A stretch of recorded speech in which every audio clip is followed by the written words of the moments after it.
Olá, meus irmãos e irmãs, sejam bem-vindos ao canal Vinícius Siqueira.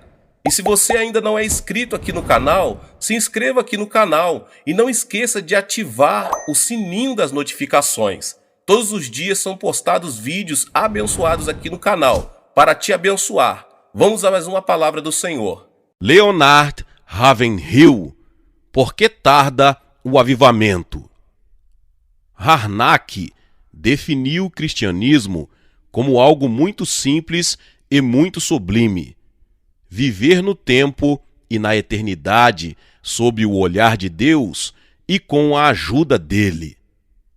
Ah, se os crentes pudessem estar cônscios da eternidade! Ah, se pudéssemos viver cada momento sob o olhar de Deus, se pudéssemos viver tendo sempre em mente o juízo final e vender tudo o que vendemos tendo em mente o juízo final e fazer todas as nossas orações, dar o dízimo de tudo que possuímos tendo em mente o juízo final. E se nós, pregadores, parássemos nossas mensagens com um olho voltado para a humanidade perdida e outro para o trono do juízo final, então experimentaríamos um avivamento operado pelo Espírito Santo que abalaria esta terra e que em pouco tempo salvaria milhões e milhões de vidas preciosas. A baixa moralidade prevalente hoje em dia, bem como as tentativas das diversas seitas e cultos de dominar o mundo, deveriam deixar-nos alarmados. Alguém já disse, e com muita razão, que existem apenas 3 tipos de pessoas no mundo hoje: os que têm medo, os que não conhecem a realidade o suficiente para chegar a ter medo, e os que conhecem a Bíblia. Sodoma, onde não havia Bíblia, nem pastores, nem folhetos, nem reuniões de oração, nem igrejas, pereceu. Como será que os Estados Unidos e a Inglaterra vão escapar da ira de Deus? Aqui temos milhões de Bíblias, centenas de milhares de igrejas, um sem número de pregadores, e quanto pecado! Os homens constroem nossos templos, mas não entram neles. Imprimem Bíblias, mas não as leem. Falam de Deus, mas não creem nele. Conversam a respeito de Cristo, mas não confiam nele para a sua salvação. Cantam nossos hinos, mas depois os esquecem. Onde é que vamos parar com tudo isso? Em quase todos os seminários de estudos bíblicos, hoje a igreja atual é descrita nos termos da carta aos Efésios. Afirma-se que, apesar de toda a nossa carnalidade e pecado, estamos sentados com Cristo nos lugares celestiais. Que mentira! Somos Efésios, sim, mas da igreja de Éfeso do Apocalipse, aquela que abandonou seu primeiro amor. Fazemos concessões ao pecado em vez de fazermos oposição a ele. E nossa sociedade licenciosa, libertina, leviana, nunca se curvará diante dessa igreja fria, carnal, crítica. Paremos de ficar procurando desculpas para nosso fracasso. A culpa pelo declínio da moralidade não é do cinema e da televisão. A culpa pela atual corrupção e depravação internacional é toda da igreja. Ela não é mais um espinho nas ilhargas do mundo. E não foi nos momentos de popularidade que a verdadeira igreja triunfou, mas sim nas horas de adversidade. Como podemos ser tão ingênuos a ponto de pensar que a igreja está apresentando aos homens o padrão estabelecido por Jesus no Novo Testamento, com esse baixo padrão de espiritualidade que ela ostenta? Por que tarda o avivamento? A resposta é muito simples. Tarda porque os pregadores e evangelistas estão mais preocupados com dinheiro, fama e aceitação pessoal do que em levar os perdidos ao arrependimento. Tarda, porque nossos cultos evangelísticos parecem mais shows teatrais do que pregação do evangelho. O avivamento tarda, porque os evangelistas de hoje têm receio de falar contra as falsas religiões. Elias zombou dos profetas de Baal e debochou de sua incapacidade de fazer chover. Seria melhor que saíssemos à noite como fez Gideão e derrubássemos os postes ídolos dos falsos deuses do que deixar de realizar a vontade de Deus. As seitas anticristãs e as religiões ímpias desta nossa hora final constituem um insulto contra Deus. Será que ninguém fará soar o alarme? Por que não protestamos? Se tivéssemos metade da importância que julgamos ter e 1/10 do poder que pensamos possuir, estaríamos recebendo um batismo de sangue, tanto quanto recebemos de água e fogo. As portas das igrejas da Inglaterra se fecharam para João Wesley, e um de seus críticos disse que ele e seus tolos pregadores leigos, esses grupos de funileiros, carroceiros e limpadores de chaminés, estão saindo por aí a envenenar a mente das pessoas. Que linguagem abusiva! Mas o Wesley não tinha medo nem de homens, nem de demônios. E se o Whitefield era ridicularizado nas peças de teatro da Inglaterra da maneira mais vergonhosa possível, e se os cristãos do Novo Testamento foram apedrejados e sofreram todo tipo de ignomínia, por que será que nós, hoje em dia, não provocamos mais a ira do inferno, já que o pecado e os pecadores continuam sempre os mesmos? Por que será que somos tão gelados e enfadonhos? É bem verdade que pode haver muito tumulto sem avivamento, mas, à luz do ensino bíblico e da história da igreja, não podemos ter avivamento sem tumulto. O avivamento tarda porque não temos mais intensidade e fervor na oração.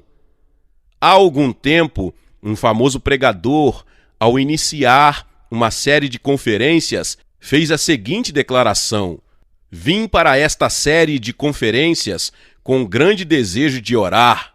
Agora peço àqueles que gostariam de carregar junto comigo esse peso que ergam uma das mãos e que ninguém seja hipócrita." Um bom número de pessoas levantou a mão, mas, lá pelo meio da semana, quando alguns resolveram promover uma vigília, o grande pregador foi dormir. Que hipocrisia! Já não existe mais integridade. Tudo é superficial. O fato que mais tarda a vinda de um avivamento do Espírito Santo é essa ausência de angústia de alma. Em vez de buscarmos a propagação do reino de Deus, estamos fazendo mais propaganda. Que loucura! Quando em Tiago capítulo 5, verso 17, diz que Elias orou, estava acrescentando um valioso adendo à biografia dele registrada no Velho Testamento.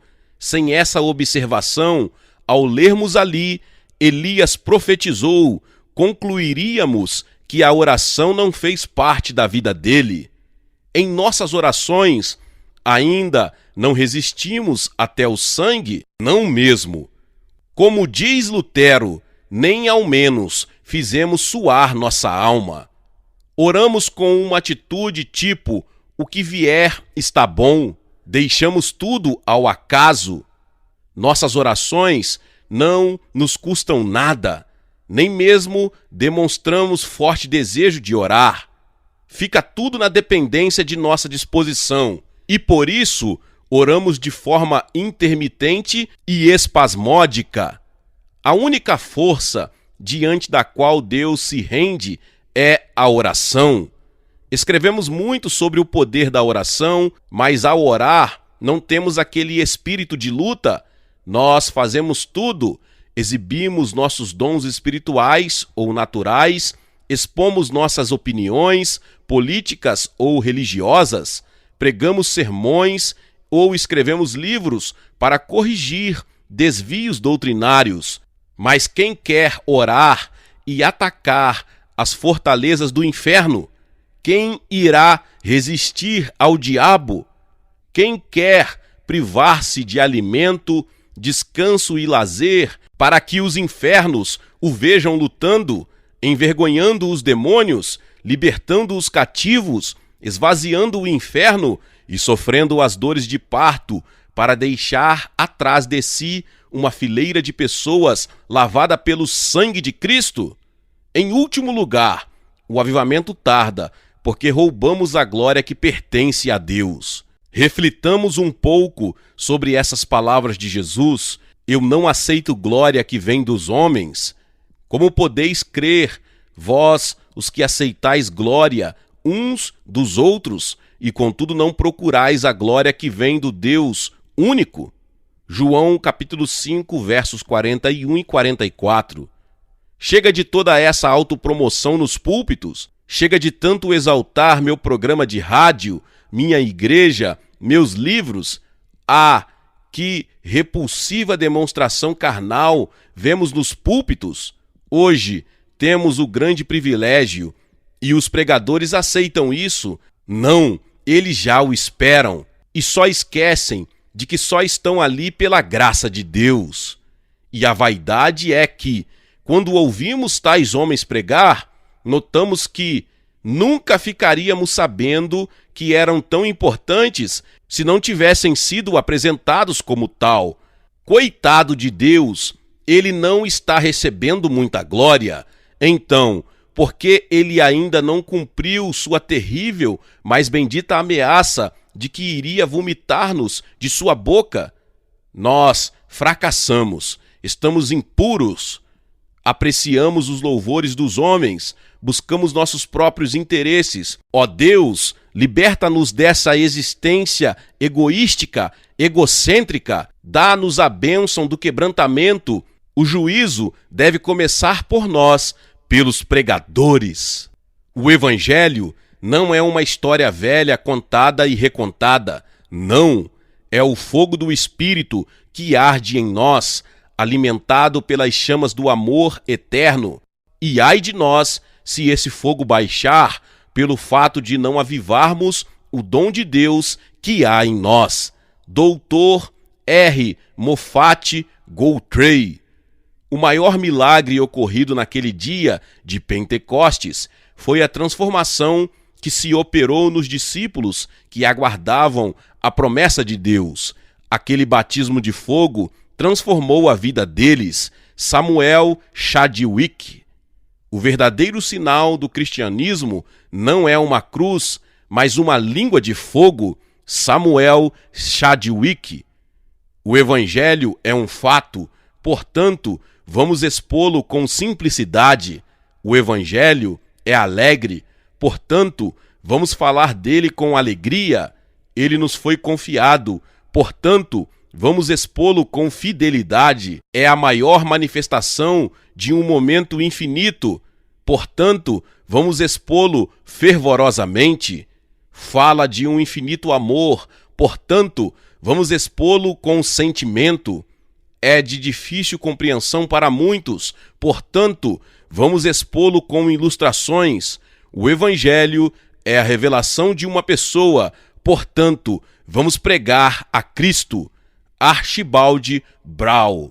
A verdadeira pregação consiste em suar sangue. Doutor Joseph Parker. Glória a Deus, que palavra poderosa. Louvado seja o nome do Senhor. Talvez você chegou aqui pela primeira vez e ainda não se inscreveu aqui no canal. Se inscreva aqui no canal, ative o sininho das notificações. Quando você tocar no sininho, você vai ver a palavra todas. Clica em toda, porque todas as vezes que liberarmos as próximas palavras, os próximos vídeos, você será notificado. Então, eu convido você a deixar o seu like e compartilhar esta palavra com mais pessoas. Deus abençoe meus irmãos e irmãs e nos vemos nos próximos vídeos. Amém.